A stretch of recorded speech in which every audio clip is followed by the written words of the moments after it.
Drama serial Humraaz. Saim ने लिया बड़ा कदम, अब उसने हेल्प ली है सोशल मीडिया की। उसको पता चल गया है कि गरीब के लिए इंसाफ नहीं होता, इसीलिए उसने सारा को हर तरीके से जेल में पहुंचाने की कोशिश की, लेकिन वो नाकाम रहा। उसने लाइव बैठकर तमाम सोशल मीडिया की प्लेटफॉर्म पर जस्टिस की अपील की है अवाम से। साइम की मां को जैसे ही ये पता चलता है कि फराज के कातिल इस दफा भी अरेस्ट नहीं हुए और वो अभी तक रहा है, तो वो पहुंच जाती है हॉस्पिटल। वो ये सदमा बर्दाश्त नहीं कर पाती कि उसके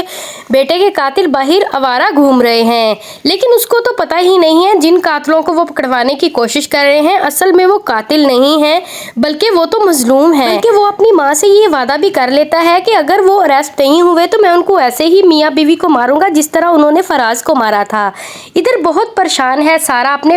बहन को बता रही होती है कि मुझे लगता है कि वो मेरा कभी पीछा नहीं छोड़ने वाला, मैं जहाँ जाती हूँ वो मुझे वहीं पे नजर आता है, वो इतनी आसानी से मेरा पीछा नहीं छोड़ेगा। इस बात का जिक्र उसने खुद किया था और उसने कहा था कि मैं तुम्हें कहीं भी चैन से नहीं बैठने दूंगा, मुझे लगता है कि मेरी जिंदगी अब ऐसे ही कटने वाली है, मैंने डर कर ही गुजारनी है क्योंकि मैं उस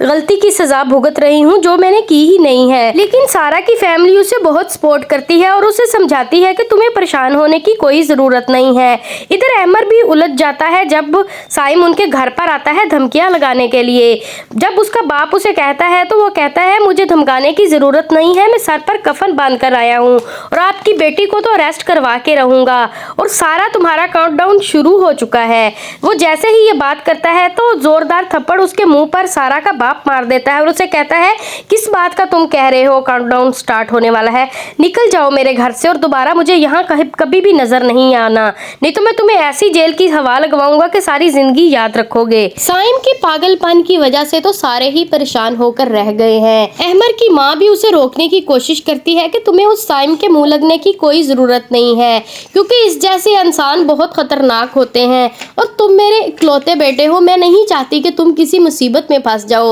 इतनी देर में सारा जैसे ही खाना लेकर आती है अहमर की माँ उसके ऊपर भड़कने लगती है और उसे बहुत सारी उल्टी सीधी बातें सुना डालती है। साइम बताता है मिशाल को कि कोर्ट का फैसला आने के बाद मुझे लगता है हमारा केस बहुत ज्यादा कमजोर है, हमें कुछ और करना होगा। तभी वो अपने फ्रेंड्स को इकट्ठा करता है और उनसे बात करता है कि आप लोगों को चाहिए कि आप सड़कों पर निकलो और वहां पे जाके स्ट्राइक करो ताकि मेरे भाई को इंसाफ मिल सके। तो उसके दोस्त उसको इस बात का यकीन दिलवाते हैं कि हम लोग ऐसा ही करने वाले हैं और थोड़ी देर के बाद वो ये एक बहुत बड़ा हजूम लेकर सड़कों पर निकल जाते हैं और वहां पे जाके बार बार नारे लगाते हैं इसको इंसाफ दो और सारा को फांसी दो, ये नारा बार बार लगाते हैं और ये न्यूज चैनल वाले भी रिकॉर्डिंग करके जैसे ही सोशल मीडिया पे उस वायरल होते हैं तो सारा भी देख लेती है न्यूज और वो देखकर बहुत ज्यादा डिसहार्ट होती है और रोने लगती है। सारा का वकील बहुत ज्यादा तगड़ा दिखाई देता है, मुझे लगता है कि वो इसको बेकसूर साबित करके ही रहेगा,